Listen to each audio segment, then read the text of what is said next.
Hello, Mr. Dewey. My name is Art Iftikhari, and I am honored that you have taken the time to join me for dinner. Thank you for the invite, Mr. Iftikhari. I'm very happy to be here. I would like to learn more about you.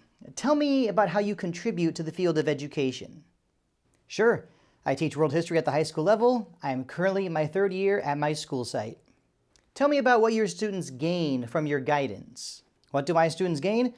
Well, it is a very complex answer. My students learn about the most important and influential events in world history, and they learn how events from the past influence the world that we live in today. Perhaps you didn't fully understand my question when I asked you what your students gain from your guidance. When your students leave your class, at the end of each lesson, they should be thinking, I'm going to remember this because... Okay, I see what you are saying. I can give you an example. Recently, I've been teaching about the French Revolution and Napoleon Bonaparte. I can honestly say that my students have found this unit interesting because they learned how the French Revolution changed the world, and if I'm not mistaken, they learned about something that you value very much as an educator. They learned about democracy, and I helped them understand the importance of their rights as citizens. Well, sir, when elaborating on what you just told me, the answer you provided me was not complex, it was basic. The purpose of education is to make life better. And when you mentioned that I value democracy, I need to be clear and inform you that valuing democracy does not mean simply learning about moments in history when authoritarian governments were overthrown and replaced by democratic governments. For me, democracy in education is not celebrating the fact that people have the right to vote. Instead, I view democracy in education as a way for people to learn from one another through listening and finding agreements. You're basically saying that the students in my classroom should be interacting more with each other. Is that correct? Mr. Iftikhari, an ounce of experience is more valuable than a ton of theory. In education, there needs to be less focus on memorizing dates or facts and more emphasis on helping students express their thoughts. Your students need activities where they can think critically and apply their new knowledge. So, instead of teaching about the French Revolution, you are saying that I should teach my students how to lead a revolution of their own, or maybe assemble and protest in a peaceful way. The learning that takes place in school should involve students participating in skills or activities that will be useful for life outside of school. The key is for your students to learn the skills that will help them solve real-world problems. Your style of teaching is known as didactic teaching. I cannot fully agree with everything you are saying. I mean, I'm learning a lot, but your opinion on my didactic teaching makes me a bit uncomfortable because I remember what I was like as a student. There weren't a lot of lessons that would make my life better, so to speak. But the knowledge I gained from the instruction of my teachers was important, and it played a big part in how I decided to study history at university.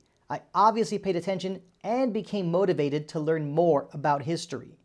Gaining knowledge and new information is important. I'm not trying to discredit your thoughts or intellect, but you need to understand when I say that education is about regulating and directing actions toward a common end. At school, students should be motivated by intrinsic goals. Tell me something. How do your students know that they have met their learning goals? How do they get motivated? My students know they have met their learning goals when they see their results on the tests they take at the end of each unit. I also monitor their progress with quizzes during the middle of relevant units. My students get motivated by building on their success. They get a B on one test, next time they shoot for an A.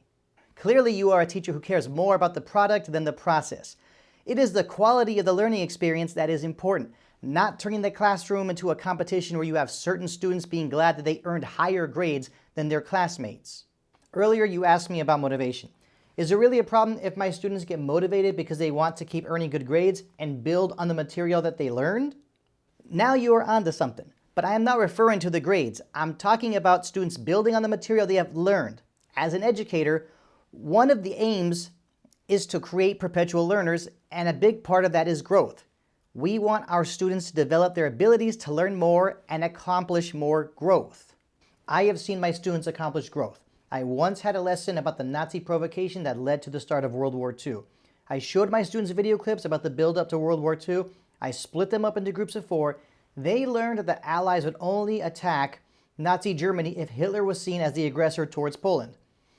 All groups of students were discussing what Hitler was planning to do, and would you believe it? One group said that Hitler would find a way to portray Poland as the aggressor in order to show the world that Germany had a right to invade Poland. I saw my students use their critical thinking and problem-solving skills. It was great. I am impressed with the lesson you shared, and more interaction between your students will help them become free and independent human beings. But of course, I still believe that you should focus more on teaching your students lessons that will have value for life. Earlier you said that we should aim to create perpetual learners. Well, as I recall, education is always changing. You once said that if we teach students as we taught yesterday, we rob them of tomorrow. Therefore, I cannot see a problem with a classroom that combines lecture or direct instruction with activities that integrate skills and abilities to solve real-world problems. So wouldn't you say that education can be very useful with a combination of didactic teaching and activities that help students solve real-world problems? I can teach about the French Revolution one day and then help my students register to vote or fill out a job application the next day. I can tell that you really like to share and exchange ideas. Are there any questions you have for me? You said that a danger in education is that as students progress, their attention and direction are deflected to profit motives. Why is this a danger? Well, sir, the education of students is supported by society, and therefore students should reciprocate by supporting society and themselves. Focusing too much on profit and money can be a problem because money becomes the goal, not improving society. Mr. Dewey, you said the purpose of education is to make life better. If students learn the skills that will help them be successful, then educators are doing their job to empower students. Once they have acquired those skills, it is up to them to decide how they want to use those skills and make themselves happy. And if profit is what drives them, then so be it. As long as they interact positively with others in their communities, then we have done our job. I am choosing not to have a rebuttal at this moment.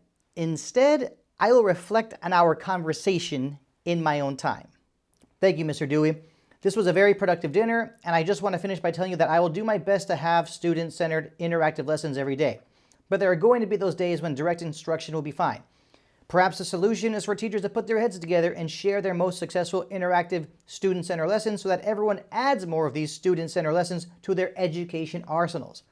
After all, the more we communicate, the more we learn how to be better teachers. All right, I think I'm getting it now. Just remember to give your students something to do, not always something to learn. There needs to be a social contribution in education, and your students need to learn more about themselves by interacting with others. When your students have something to do, learning will naturally take place, especially in group activities where the learner actually becomes the teacher. Wow, this food is really good. Thank you, Mr. Dewey. What can I say? I know a good product when I see it. Don't push it, Eftekari, but okay, you win this one.